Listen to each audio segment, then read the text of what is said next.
You're listening to a podcast by the Center for Action and Contemplation. To learn more, visit cac.org.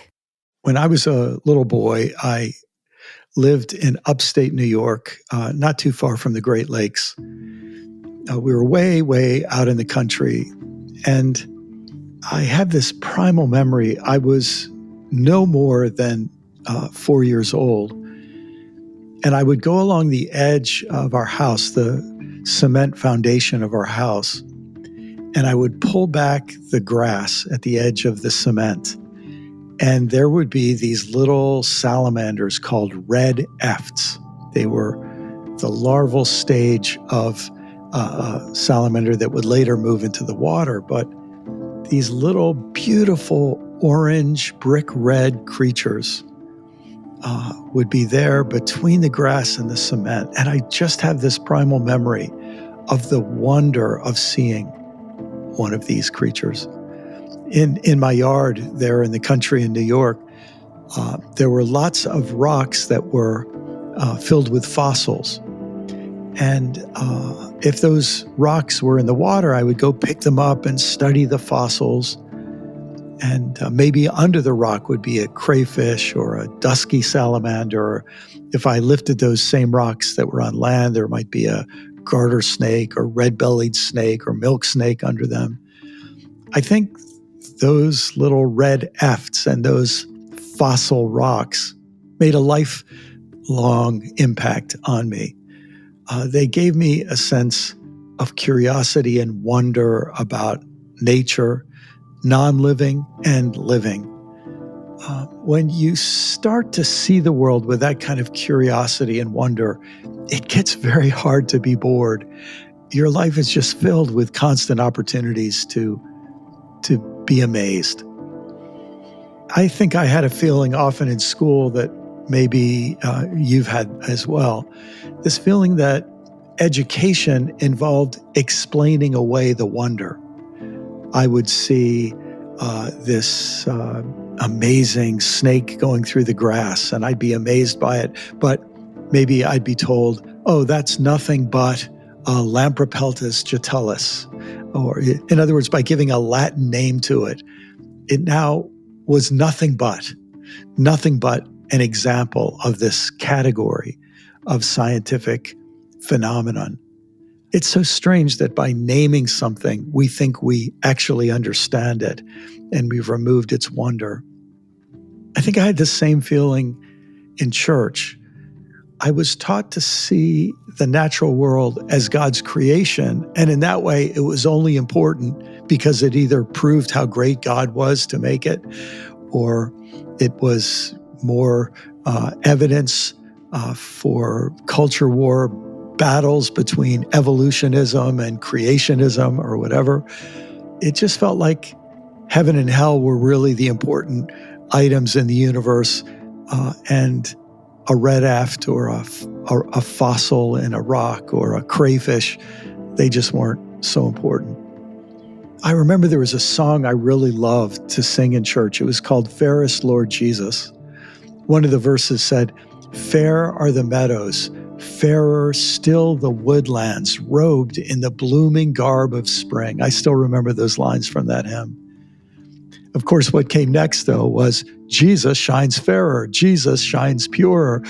And I remember thinking, well, it's nice that you, at least for a minute, acknowledged how beautiful the meadows and woodlands and springtime can be, even though you needed to then sort of demote them by contrasting their fairness with Jesus. Years later, I came upon another song. It was called "Have You Seen Jesus, My Lord?" And in that song, there was a verse that said, "Have you ever stood at the ocean with the white foam at your feet, felt the endless thundering motion? Then I say you've seen Jesus, my Lord." Instead of putting Jesus and nature in competition, saying that Jesus was fairer or better or whatever, this song said, no, the same beauty that you love and are drawn to in nature is the beauty that's in Jesus. I think in part this is what attracted me to contemplative spirituality.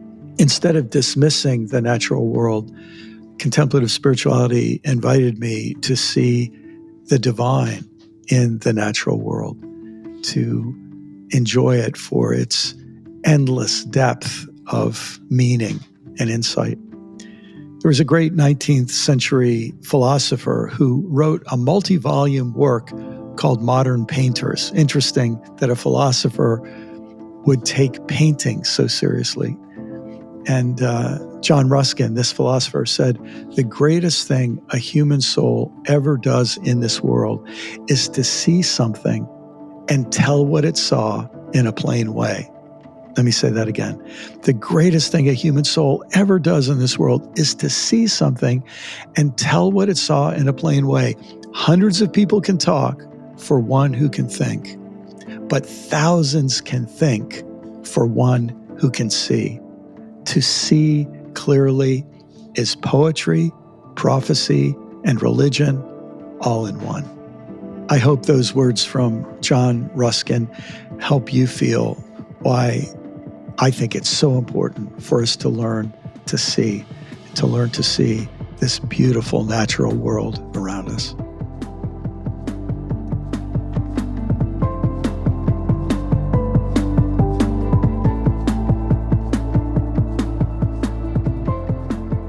Listen as I read from Life After Doom.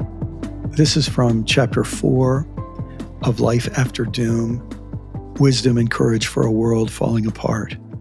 The chapter is called Send in the Poets. I think of a wetland I used to explore as a boy growing up in Maryland, part of the Rock Creek watershed. I spent hours exploring that wetland in every season, sometimes barefoot, sometimes in boots that nearly always overflowed and filled with cold water because I ventured in a little too deep. How could I stay dry when trilling toads and wriggling tadpoles moved among the cattails in the spring?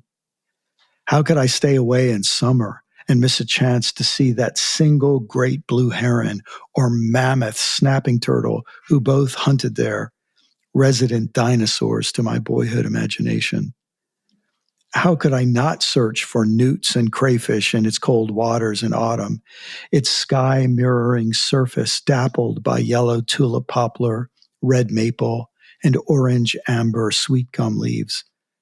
How could I not return in the winter to slide out on the ice and peer through to see painted turtles moving in slow motion along the leafy bottom? How could I not return again as soon as the ice melted, to search among the brown, soggy layers of decomposing leaves where spotted salamanders gathered for mysterious slow-motion mating rituals, while red-winged blackbirds called conkluree from the nearby willows? Several years ago, I was in the old neighborhood again, and I parked my car at the same dead-end street where my friends and I used to follow a narrow trail to the swamp 50-some years earlier. The trail was still there, but now it was broad and paved for bicycles. The wetland had disappeared. In the place where I remembered it, I found a shiny green tractor parked, its operator taking a rest from mowing the grass between the metal picnic tables and park benches in the now civilized public park. As I sat on one of the benches and looked around, I was overcome by a sweet grief for the delight I once enjoyed as a boy, a lost magic boys and girls today will never know, at least not there. In writing these words, do you see what I'm doing? I'm returning to this precious place in my memory, this sacred swampy ground. I'm appreciating it, praising it for what it was, all the more because it has been lost. Once again, my echoing experience of the place, my love for it, my life interwoven with it, and its life interwoven with mine, all are being intensified through the conscious experience of grief. I recall the words attributed to William Butler Yeats. Things reveal themselves, passing away.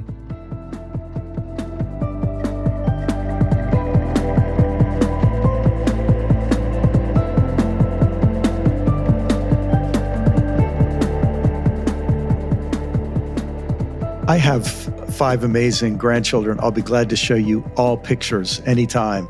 But 3 of my grandchildren are going to be my guests today. They are Ada, Lucas, and Ella. You'll be meeting them soon. Something that we share together is a love for nature.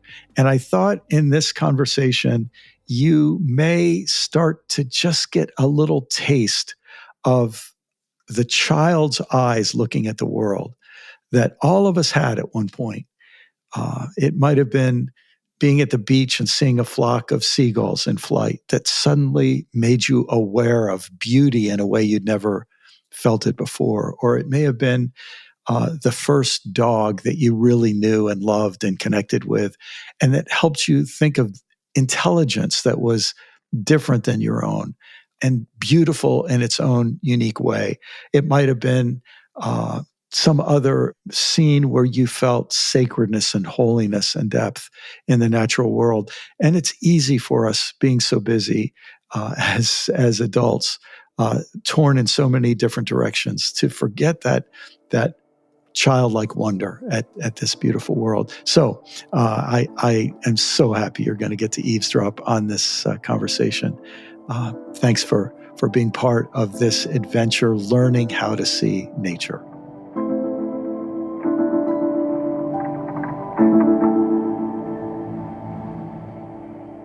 So I am here on this conversation with 3 of my favorite people in the entire universe. My 3 grandchildren, Ella, Ada, and Lucas. And I am so happy we can have this conversation. We're talking about nature, and we're talking about loving the natural world and seeing and appreciating and enjoying different parts of the natural world. And you 3 are 3 people who do that every single day of your life. You don't even have to try. It just happens to you.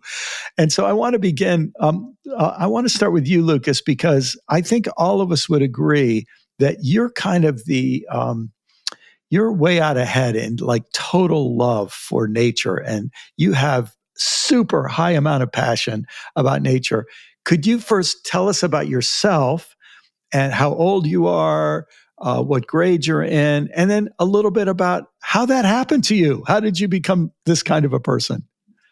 So yeah, my name is Lucas. I'm in 4th grade. I'm 10, and I think it started when actually in your backyard. Like I've been going there since I was like 1 or 2, right? You have Yeah. a bunch of turtles and tortoises back there. I think just like seeing all of them, watching them, it was so cool, and I found it super cool. And I started noticing all these different cool and fun characteristics about them.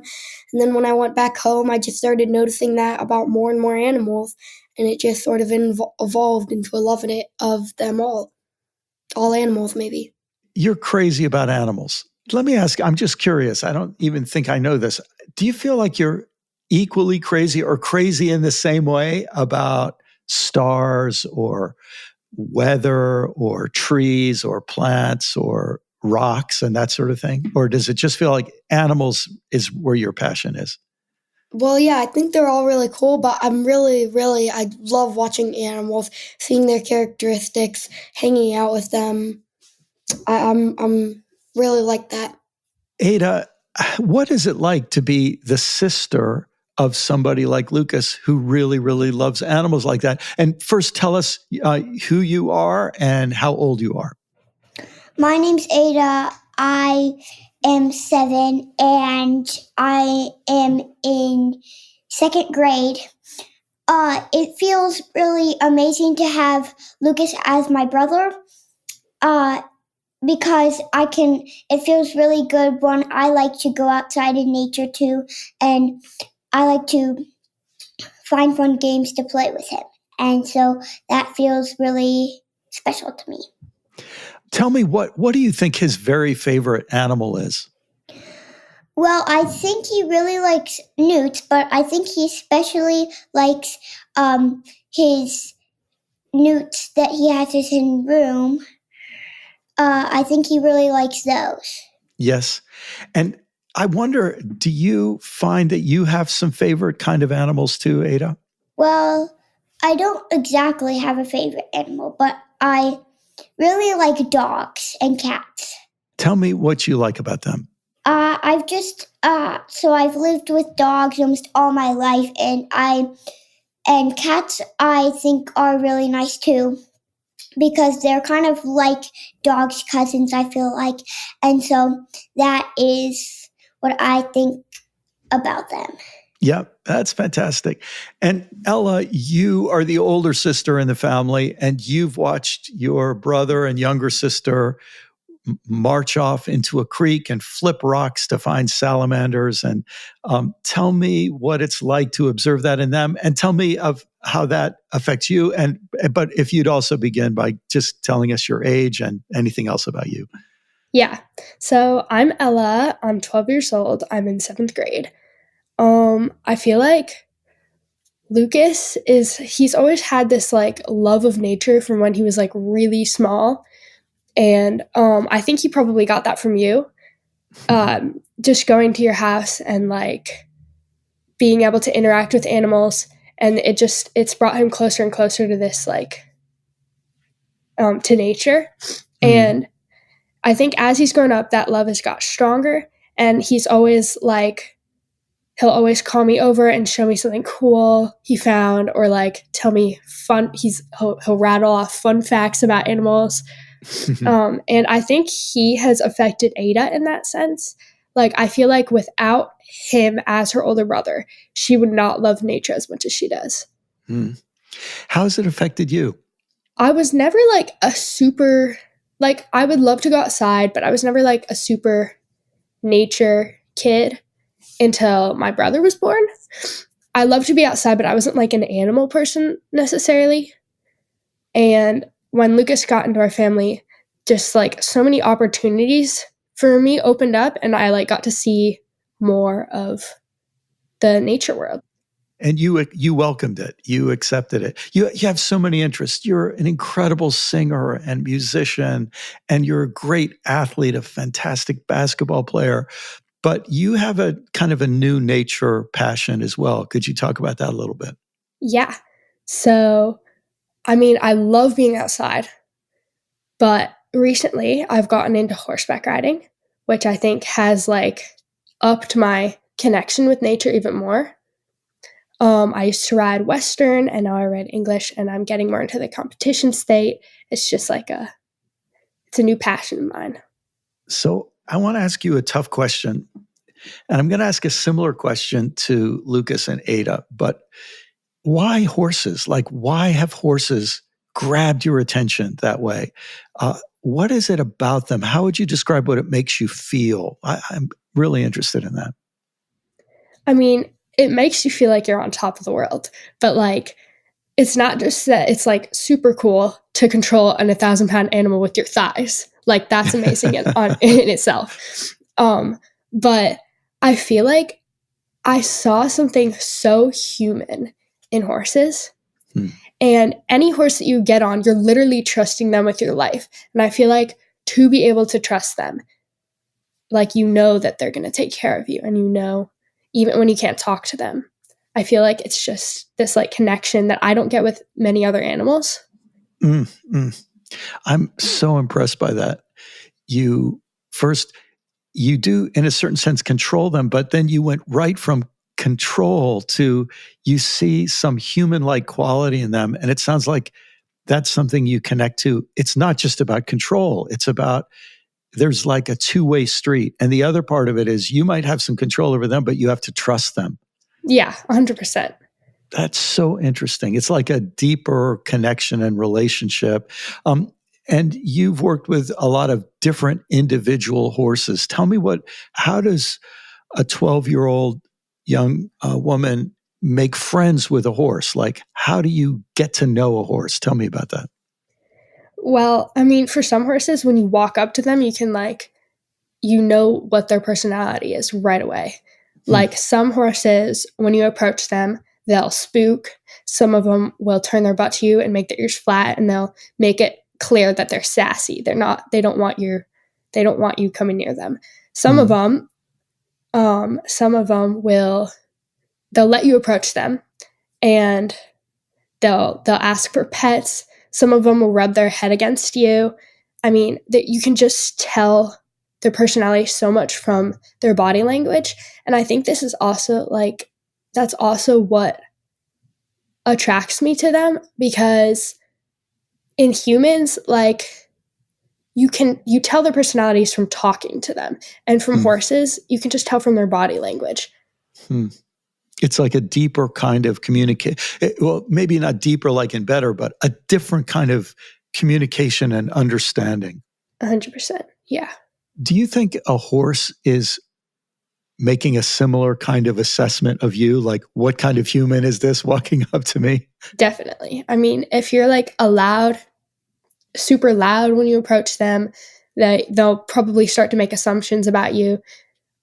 If you're super like quiet and not like, I mean, you have to be firm with them, because they will act out if you're not like, but yeah, you can, as soon as you get on them, like, there's like a saying that's like, once you get on the horse, you set the tone for the whole ride. So if you are super like chill with like letting them eat things, if you're going on a trail ride like that, they'll keep doing it the whole ride. They're waiting for a mutually established relationship. Yeah. Yeah, that's interesting. Lucas, so your passion, as your sister Ada said, has always, I mean, you love all animals, but you have a special passion for salamanders. Now, when you think about a horse, it's a furry creature that you can ride. There's not much in the way of salamander back riding that's possible for people. Some people wouldn't even understand why a little amphibian is so fascinating to you. Could you share a little bit about that? Like, how would you, if you wanted to introduce people to why salamanders are interesting, what would it be? Well, yeah, I've always been interested in like the different characteristics of animals. I really think it's fun to observe them and like watch them. I think they're really cute. And so yeah, it started with tortoises, which then evolved into my whole animal world, but also kind of turned into reptiles as a main thing, and then amphibians within that. And then I found salamanders, and I really like holding like a lizard in my hand and stroking it, but also like observing them. And like Ada said, the two in my room, which are ivory-ribbed newts, they're super fun. They're always swimming around the rooms. They have these pokey, poisonous spikes that are really fun to look at. Super colorful. They swim around. When I feed them, they swim around wildly and nip at things. And I think they're just so fun to watch because they're so lively and interactive to watch. And what do you think happens inside of you as you're watching a different creature like that? You know what I'm saying? Like, how do you feel? How do you think it changes you as a person because you take those animals seriously? Well, one thing that I'm always realizing is like sometimes I'm randomly like in school and I realize these past couple of years while I've been sitting here, my animals have been sitting in that same area for the past couple of years. It makes me sad. I always wish I could get them a bigger thing. And also just affects me and makes me more think about like all the different things, like the animals stuck in smaller cages, all of that. And it makes me more considerate of that. Tell me if this makes sense. As you said that, I thought of what Ella said about how when she gets on a horse, she has to trust the horse. And in a sense, those animals are trusting you when they're in your care for you to take care of them. And taking care of something changes your relationship with it, doesn't it? And does that make sense? Yeah, it does. Ada, what's interesting to me, so of many things about you that I'm so intrigued by, you have a big collection, not of live animals, but of stuffed animals. Have you ever thought about that that's maybe a kind of love for nature because they are different stuffed animals? Like you're not collecting, you're not collecting huge amounts of money or machines. You're interested in stuffed animals. Why do you think that is? Well, I think it's just because I can't have too much animals, but stuffed animals are more of what you can have more of. Because if you have real animals, you can't get too much because you have to have other stuff to take care of them. But what I think is just stuffed animals really take me into my own world where I can make up stuff and make more things that maybe can't happen in real life, but could happen, like if I try. It sounds like those stuffed animals are part of what makes your imagination be more alive. They connect with you with your imagination. Is that right? Yeah, they do, because I can make up my own things and have a lot of fun with different types of things.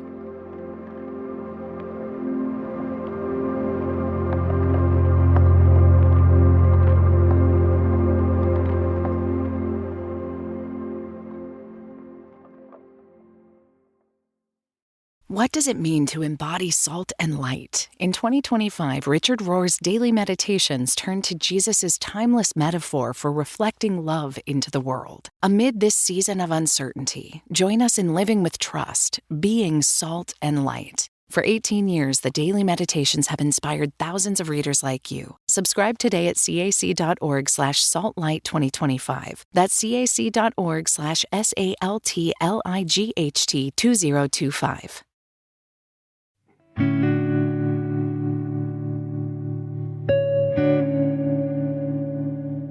Let me make an observation. Tell me, I'm interested from Ella and Lucas, if this makes sense. So Ada uses her imagination with these stuffed animals, and she loves animals, cats and dogs and all the rest too. Ella, you have to use your imagination every time you interact with a horse because it can't talk. And you have to find the things that you have in common with a horse and you build some sort of relationship. And Lucas, you have to deal with an animal that has its own kind of intelligence. Every creature has amazing intelligence to survive so well, to help it live in its unique environment. But you are trying to get to know animals on a very different kind of intelligence. These are animals that lay eggs, and they don't care for the babies growing up like a horse cares for her foal. But you're having to use your imagination to think, what do they need? What would make their lives better? Let me hear first from you, Ella. Any thoughts on how that imagination plays a role in your relationship? Yeah, I think it's like just as much imagination as it is like an educated guess on what they're trying to portray to you with their body language. When they you have to just kind of make like an educated guess on what they're trying to say, but that takes imagination too, because you don't know, they could be in pain, if they're acting differently than they usually do, you just have to you have to use empathy, try to figure out what they're trying to say. Instead of saying, what's wrong with this animal for not doing what I want? You have to actually imagine there are things I don't know about this animal. Yeah. There's usually things that you don't know. If they're acting weird, there's probably something that's off. Yes. Lucas, what do you think about that? That you have to try to imagine what it's like to be in such a different creature's skin. Well, yeah, definitely with cats and dogs, people can train them. They hear words, they do this. And sometimes I have a pet crested gecko. Sometimes I hold her. She climbs around everything like it's the same material. But sometimes she just sits on my arm or something and looks up at me. Whenever she's on me, she's looking into my eyes. And I think though she climbs around me just the same as she does my wall or a plastic plant in her cage, I think she can understand that I'm a living being. Mm-hmm. And how does that make you feel? Sometimes I feel like it's fun to interact with a different with an intellect that works a lot differently than mine. Here's a question. I would love to hear each of your thoughts on this, because what you just described, Ella, when you talked about an educated guess, you have an educated guess that leads you to some behavior. And then the horse's reaction tells you whether your educated guess may have been right or it was very clearly wrong, right? So here's the question I want to ask. In what way do you think animals and nature have become your teachers? So let's start with you, Lucas. What do you think animals have taught you? How do you think animals have been your teacher? How do you think your love for animals has had some effect in your own life? Like, it really makes it's a lot easier to be grateful, more thankful. It's so much, like, I think of, like, all the animals, like, I'm in winter, I think of all the animals out there in the cold, and it makes me so much more grateful for being able to be in this house, having electricity, plumbing, all of it when the animals are out there. And it's also I think I have better empathy because I can feel it helps me practice feeling bad for them, and yeah. Fascinating. Thank you. Ada, anything come to mind for you? Well, one of the things I think that like Lucas said, I'm really lucky to have this house and stuff. But I also think about how some animals, we don't exactly know what they have. They could have something better than us. And I just kind of try to think in the mind of an animal and try to think of what they might have and what they might not have and what I could give them to help their community or to help them survive.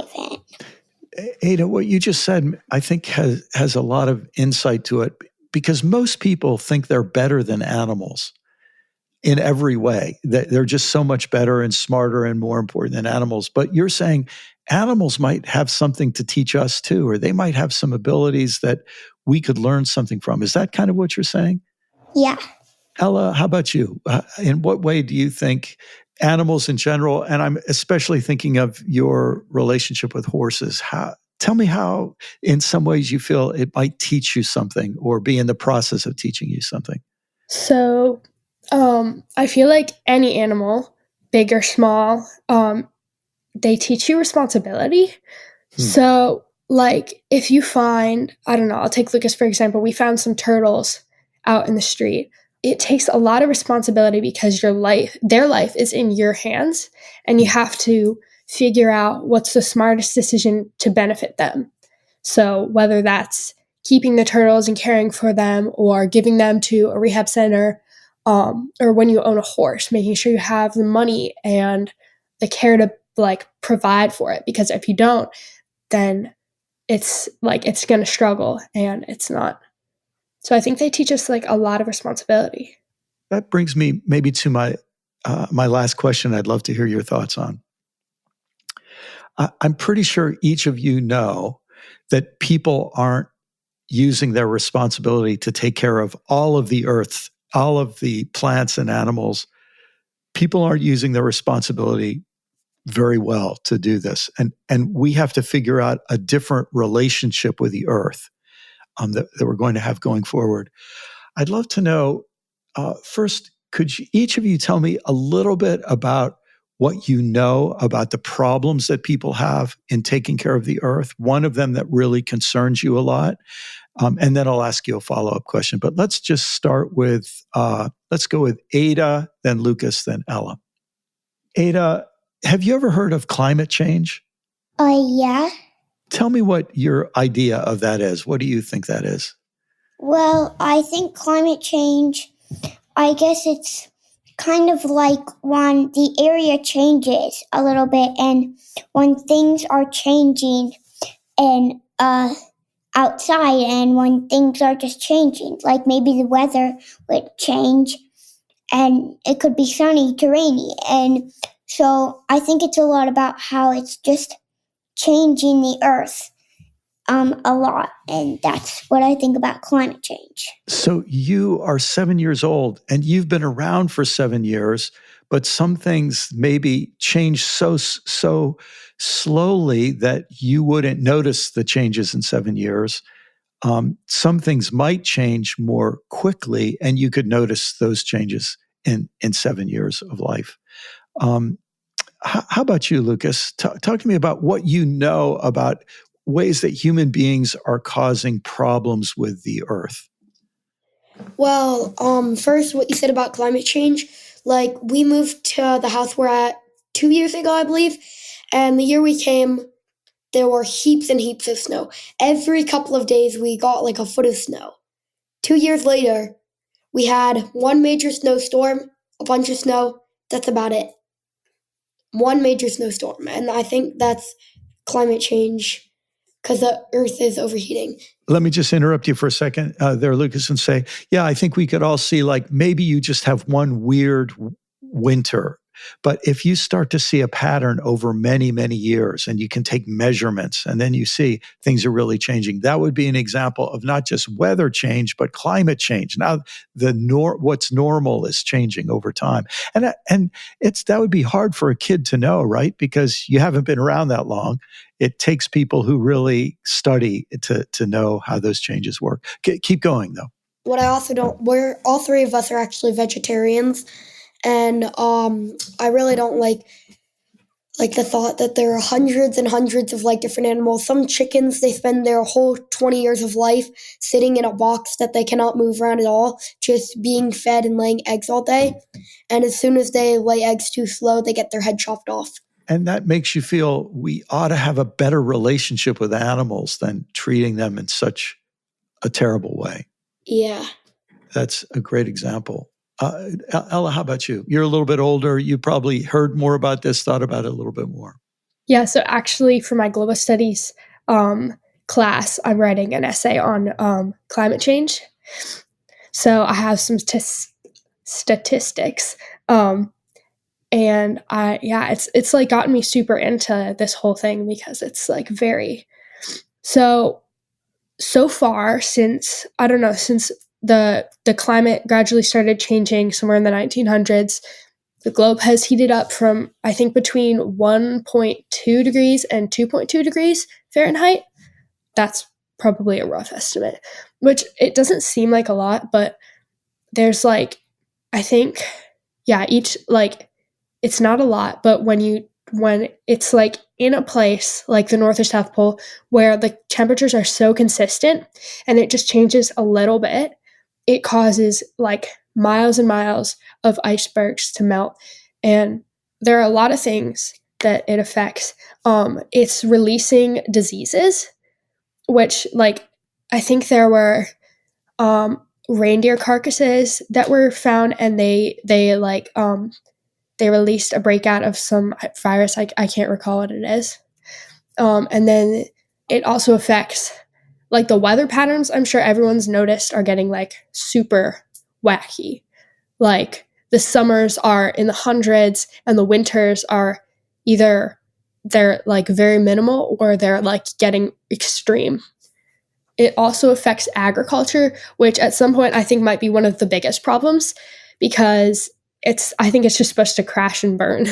Like at some point it's going to get so hot that our crops are all going to die. And I think that's going to cause a lot of havoc in like the food industry. And not only that, but if we don't have enough crops to feed ourselves, we also won't have enough to feed the animals that produce meat and dairy. And so it's like this whole cycle. So I really appreciate this conversation with the three of you. I want to tell you a feeling I have, and then I'll let each of you make one last statement that just is on your mind. But the feeling I have is that a lot of people, they don't even notice what's going on in the world that much, in the natural world. They're focused on video games, or they're focused on their cars, or focused on, furniture or bank accounts or something. They're focused on a lot of other things. They don't even notice the natural world. But you three notice it and you care about it, and it makes you feel a sense of responsibility that a lot of people don't seem to feel. I wonder if each of you just could offer a final word about how you feel about caring about the earth and how important that is to you. Let's start with you. We'll go Ella, and then Ada, and then Lucas. Okay. So I definitely feel like it's this generation's responsibility to turn around what we've started to build on. From my essay, I've learned that it's actually too late to erase all of the damage that we've done. But if we start now and we stop emitting so much greenhouse gases into the atmosphere, and we just kind of like, we can avoid the major blow of global warming. But I don't think people understand like how big of an impact that's going to have. I think we just need more people who care, like who notice what's going on and who want to help turn it around. Because if we don't, then it's kind of like everyone's just going to let it pass, and then it's going to hit us one day like there's nothing we can do about this now. Beautifully said. Thank you so much, Ella. Ada, any thoughts from you on how people should care about the earth and notice it? Any thoughts from you? Well, I just think sometimes I am walking around and I maybe find like some cans or something, and I think to myself, like if I'm on the beach and something might roll up on the ocean and it might not be a shell or something, it might be like a piece of trash. And sometimes I think that piece of trash could be an exact piece of trash that could kill an animal or something, because animals, they could have something smarter than us, but maybe they don't know the difference between trash and what is food. And so they might think that trash could be food. And I just really think that if we keep on littering, we're really not going to have any more animals. And so I just have been thinking about that. And if we don't have any more animals, then we won't have, like, some animals make stuff for us. And I just am thinking about how if we don't have any more animals, we may not be able to survive. And we also want to take care of animals so they can survive too. And so, yeah. Beautiful. Ada, not too many 7-year-olds that I know would express that so sharply and beautifully. And Lucas, the last word from you. Well, yeah, one time I remember I was younger and I told my dad when I was thinking about like global warming, maybe when some of us gorillas evolved, like a lot of people like say like primates and stuff, they're pretty close to as intelligent as us. I said maybe they're more smart than us, and the reason they don't have all these electronics and devices is because they didn't want to kill our Earth. And so I'm not sure that's true, but I remember younger me was thinking that a lot of animals might be a lot smarter than humans to just try to go without destroying the entire planet and everyone along with them. I am so grateful for that fascinating insight from you that makes us really ask what real intelligence is. That is a very insightful statement. You three are amazing. You know, I love you so much, and I'm so glad that we share a deep love for this beautiful earth.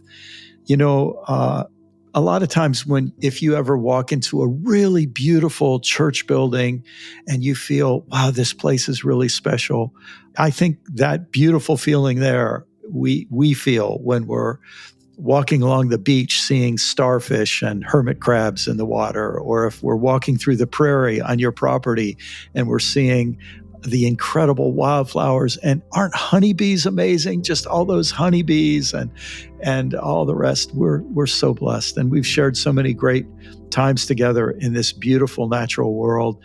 And you know what? I think the three, even though I'm so much older than you, I feel like something all four of us have in common is that we're all still learning from the beautiful world of nature all around us. So thank you for this conversation. I love you guys. Thanks, Lydia. Thank you so much, Papa. Love you so much, Papa. Thanks.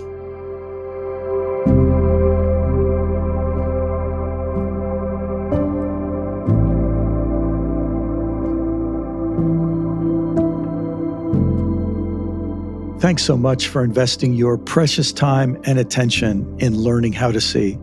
I'm especially grateful to have you along this season as we learn to see nature in new and deeper ways.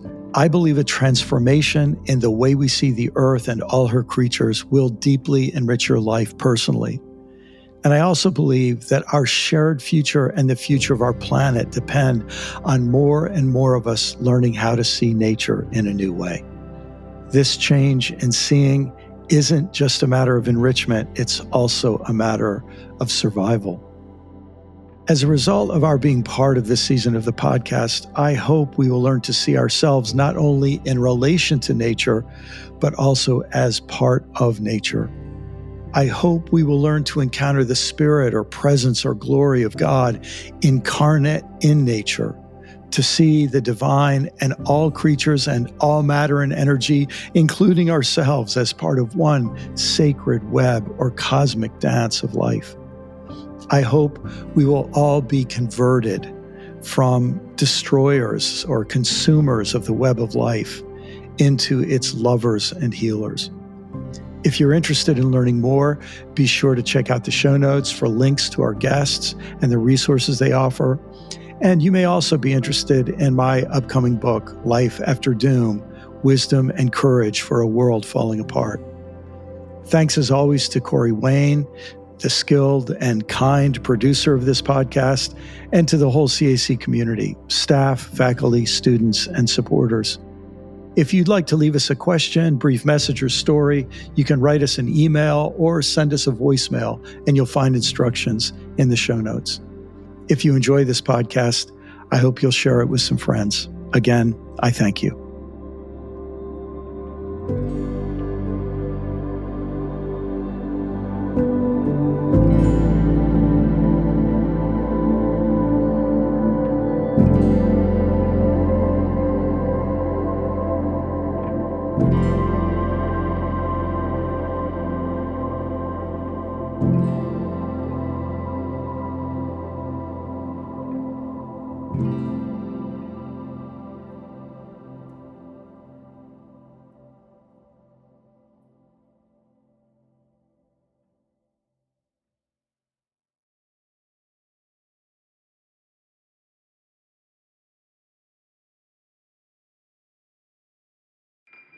Do you feel called to walk a more contemplative path? The Center for Action and Contemplation is an educational nonprofit supporting the journey of inner transformation. Our programs and resources will help grow your consciousness, deepen your prayer practice, and strengthen your compassionate engagement with the world. Learn more about our resources, such as publications, podcasts, email series, and events at www.cac.org.